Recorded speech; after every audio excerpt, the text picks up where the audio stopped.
So what we have here behind us is a remarkable bit of engineering from the late era of the 1700s.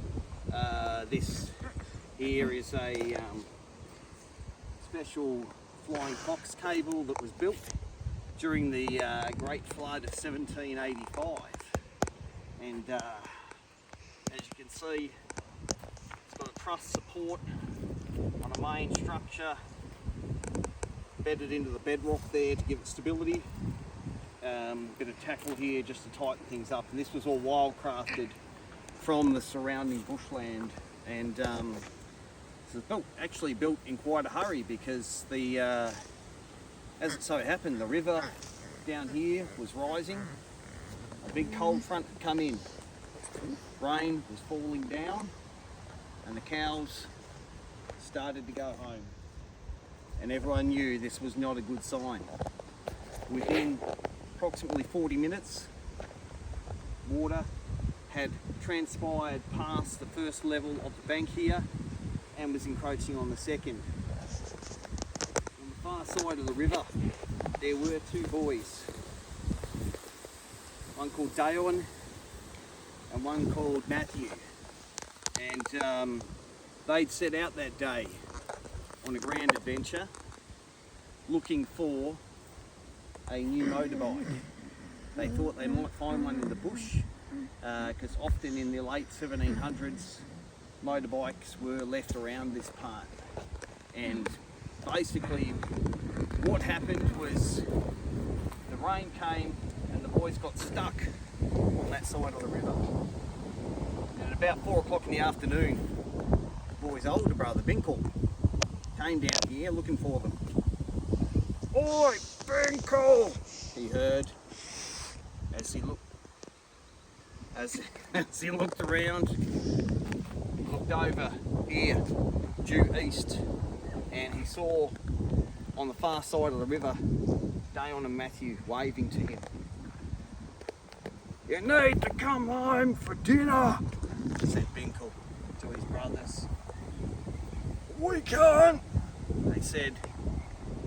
"The bridge has been washed out." You'll see down here the modern bridge, which was built in 1906 to replace the one that was destroyed in the 1785 flood. It's a great infrastructure project at the time, that's another story. And basically that wasn't there. But what Binkle did have with him was a packet of bubble gum, chomp in his back pocket, and about 300 yards of rope that he got from his dad's shed. Just happened to be carrying it on his shoulder because he thought it made it look like a warrior of some kind when he was out working, and this was a mining area and a lot of the men did carry rope on their front because they would traverse down the mine shafts. "Oi, Binkle!" called out Loddon. "Throw the rope over!" Binkle ran up with the rope, threw it. It only just went about halfway. "You need to tie something onto the end of it," they said to him. "It's be heavier." Binkle looked around. He saw his school bag, so he tied his school bag on the end, swung it around his head like you would see a cowboy do in the old western movies. Swung it around, threw it out, and it went about, well, half a mile that way, not quite far enough. It fell short about 30 yards, straight down into the floodwater. Binkle lost all his textbooks, his best crayons, and his Game Boy. "Get in work!" they yelled out. And by this time, some of the townspeople had come down to see what was going on, and they found that there was a boy on the other side of the river there. Two boys, in fact. And just around that same time, they heard a helicopter. Channel 7 News come to film what was actually happening down here at that time. Helicopter landed in the field just over here. The children were made to stand back because the rotors were spinning and it's quite dangerous. Helicopters back in 1785 did not have a lot of safety equipment. But Binkle ran up to the helicopter with the rope and said, "Can you take this and take it to my brother on the other side of the river?" "Yeah, righto," said the guy flying the chopper. And anyway, he took off in the chopper, flew due east about 300 yards, came down on the other side, handed the rope to Dayon. The chopper pulled away just in the nick of time as the floodwater rose up underneath it. The boys jet off square lashing around a tree stump on the other side, and on this side Binkle's father and Dayon's father, Hunter, was here. He secured the rope on this side. There was a young lady, a young lass there with a picnic basket, and they put the picnic basket over the wire, and threw it as hard as he could over the other side. Dayon climbed in, came back across. Matthew came in, came back across, got stuck halfway, rope snapped. And the water, because it wasn't originally made of this cable material, it was more like a jungle vine. It was more readily available in the local area at the time. And so they pulled in the rope, and there was a policeman here and he got the other end of it. You can see the boy floating down the river in the basket like a boat. And they ran down there about 300 yards, threw out the rope to him, and he caught it, pulled him back in.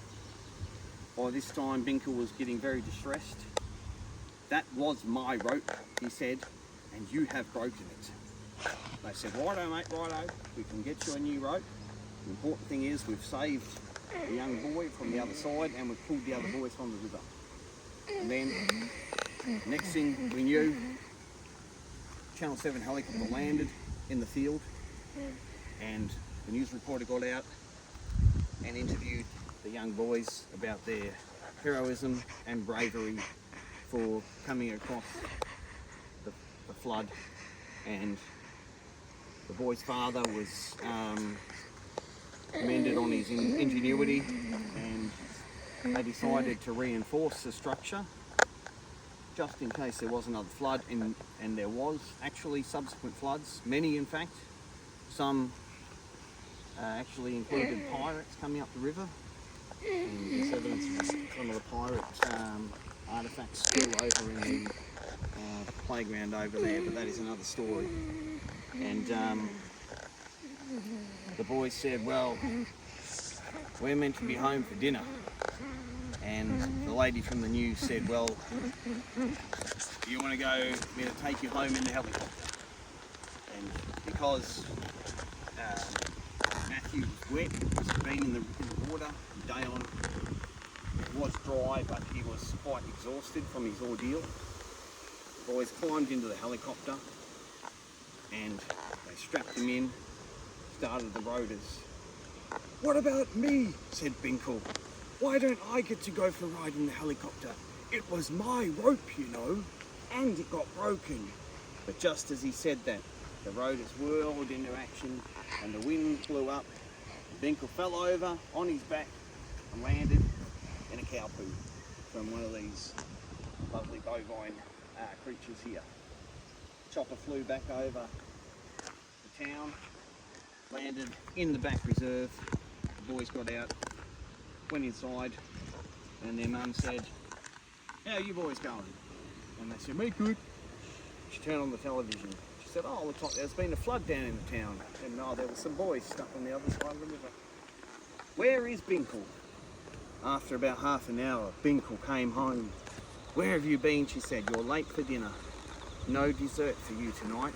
Binkle missed out on ice cream. And that is the end of the story.